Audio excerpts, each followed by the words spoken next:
200 milyones kung kada election po na dawat. Kung si Ramon Ang na multi-billionaire na may-ari ng San Miguel Bear Corporation ay tumutulong sa Pilipinas ng 3 to 5 billion para sa flood control. At ang Iglesia ni Cristo na multi-billionaire church din noon pa nung 80s at multi-trillionaire church today na tumutulong din ng billion-billion dito sa Pilipinas maging sa ibang bansa. Tapos bigyan nyo ng 200 million? Anong klase kayo? Tumutulong na nga ng billion, tapos bigyan mo ng 200 million? Billion-billion yung tinutulong na Iglesia ni Cristo. Saan yung level of thought, yung science of thought ninyo? Kaya kayong dalawang mga kamote, you better shut up and go back to your elementary graduation. Right, good morning mga kabuhay. Mayroon tayong pag-uusapan yung dalawang tokmol. Dalawang kamote. Ito ay mga announcer ng radio na parang inutusan na bumili ng suka, tapos nakita ng kanilang amo, tinanong, marunong ka ba magbasa ng script, magsalita? Opo, ayun, hinagisa ng buto, tahol na ng tahol. Halatang halata na hindi pinag-aralan kung ano yung mga history, especially sa Iglesia ni Cristo.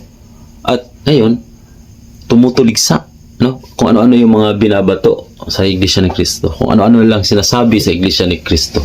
Nako po, nagmumukha silang mangmang. Kaya nga sa ating rally mayroon tayong sumisigaw tayo na hindi tayo mangmang, hindi tayo mangmang. Ito ay nagmumukhang mga mangmang. Kaya ito pakinggan natin. Kaya kung ikaw ay bago pa lang sa channel na to, before going any further, mag-like, subscribe, and share to our YouTube channel. Buhay ka pa ba? Ay payapa kapag hindi bahagi ang bansa. Kaya pagsugod lagi niya, kung tanawag ko ng pagsugod, pag yung ito rally ay para sa kapayapaan ng Palakpak sila. Grabe kusog ang palakpak ito. Pag-is ko ito na yung wala kayo malakpak ko, pilar ka buk malakpak. Duda ko ito na malakpak, ito ng mga supporters ni Duterte. Kaya, kato pong palakpak ko ba na kang BBM po dito. Nakakatawa ang dalawang kamuti mga kabuhay. Why? Kasi para silang nagtapo ng bato sa itaas tapos bumagsak sa kanilang mga mukha. Kasi hindi nila alam yung yung pinasok nila.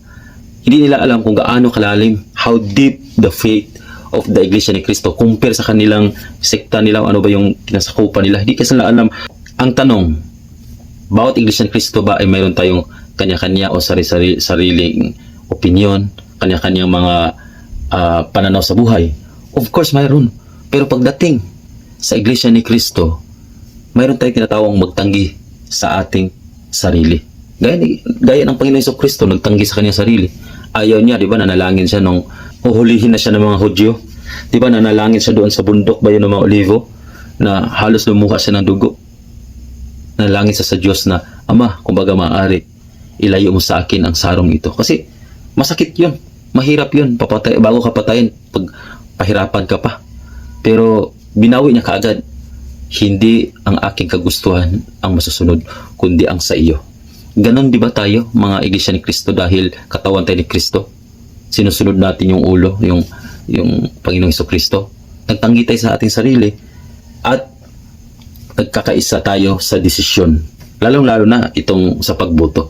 Kaya ang sagot nito, ayan, pasagutin natin ang ating tagapamahalang pangkalahatan. Yan, ang Kairanyo Manalo. Po ay purely religious. Kung tayo man ay nagkakaisa sa pagboto, hindi ho pakikialam sa politika. Karapatan naman nating bumoto eh. Ang diferensya lang sa iba, kung hindi magawa ang magkaisa, kaya inaatake yung pagkakaisa ng iglesia. Yun ang wala sa kanila mga kabuhay. Yung pagkakaisa, lalo na yung sa pagboto. Mahirap yun. Ang totoo, freedom naman tayo. Hindi naman tayo pinuntahan doon at tiningnan. Diba? Pag bumoto, hindi naman tayo tinutukan ng baril. Yun ang freedom natin, ang pagkakaisa. Hindi nila makakuha yun. Maliban na kung sila ay magpapadoktrina sa Iglesia ni Cristo. We continue this video. Gusto ko lang ipapakita sa inyo kung paano bubuhayin ang patay in just 90 seconds. Paano bubuhayin ang patay sa pamamagitan nitong Kiyon Resurrection Fern from Korea? Alright, one of the ingredients dito sa Saturnina, bubuhayin ang patay. Andito, Kion Resurrection Fern. Mamaya, tingnan natin, panurin natin kung paano bubuhayin ang patay sa pamagitan ng pagkulo ng tubig at ito ay ilunod natin. Here we go, nakapagkulo na tayo ng tubig. So, kukunin natin itong Resurrection Fern or Kion back from Korea. Ilalagay natin at ito talagang tuyo yan, no? O pag magiging pulbo siya, yan, diba? Kita nyo? Patayan siya. Pag ilagay natin dito sa makukulong tubig, ayan. So, ibabad natin, mga few seconds or minutes, ayan, unti-unti siyang nabubuhay. Kion Black from Korea is anti-gastric cancer, antibacterial, antifungal, anti-inflammatory, antioxidants na one of our ingredients dito sa ating Saturnina, bubuhayin ang patay liniment. Malamig-lamig na mainit sa katawan at talagang nabubuhay din yung Kion na nasa loob nito. Skin diseases, ringworm, insect bites, antifungal, buni, antioxidant, arthritis, mga manhid ng kamay, paa, ayan, muscle pain, at saka yung mga kulani, mga bukol-bukol sa Pilipinas. Ayan, o. Wow. So, guys, ayan, buhay na buhay, green na green. Naon mo ko kakuan. Oh, wala ito sino no, marami. Hubad pa man ko. Oh, ni hamis oh. Karon kagabi alami kung pamati kung pagagabi ni atake ni kani mo ring milupo. Oh. Punta kay ni. Ikaw may kato diri sa tuwing kaon ri.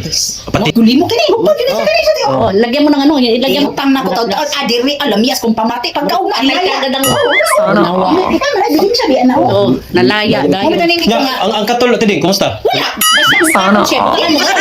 Di na sa murot Di isang siya katol ya gini ako. Pagkahuman haplas din ko din. Tan gini ko niya no. Wala katulong mo. Wala, nigaan akong pamati. tungod ani.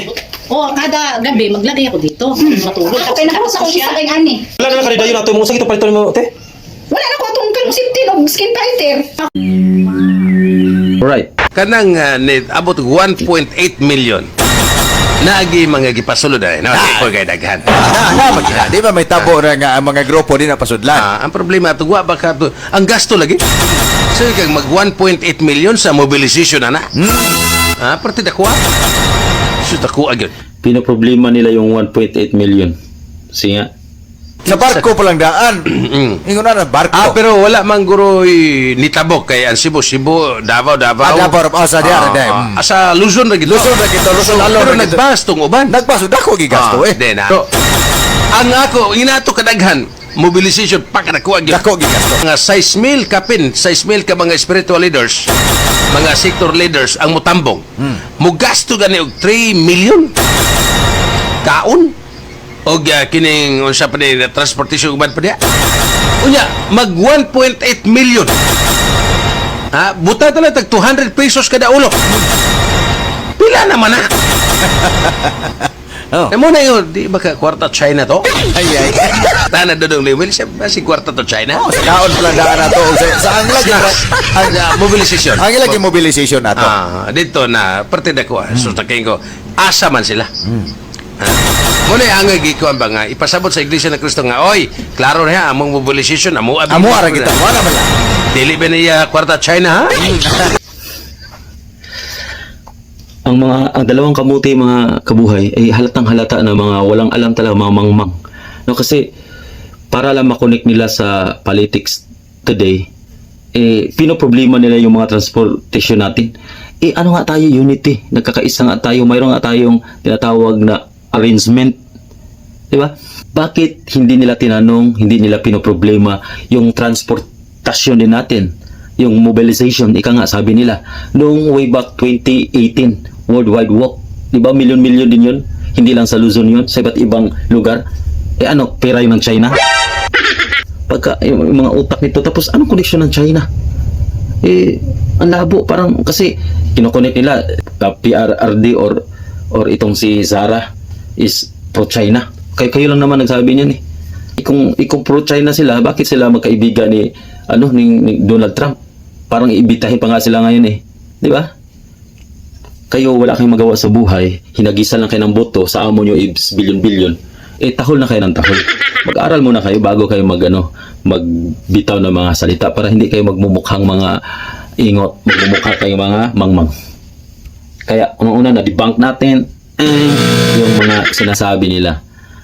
Hindi nila question way back 2018 paano na-mobilize yung buong Pilipinas, pero hindi lang sa Pilipinas yun, maging sa ibang bansa, Canada, etc.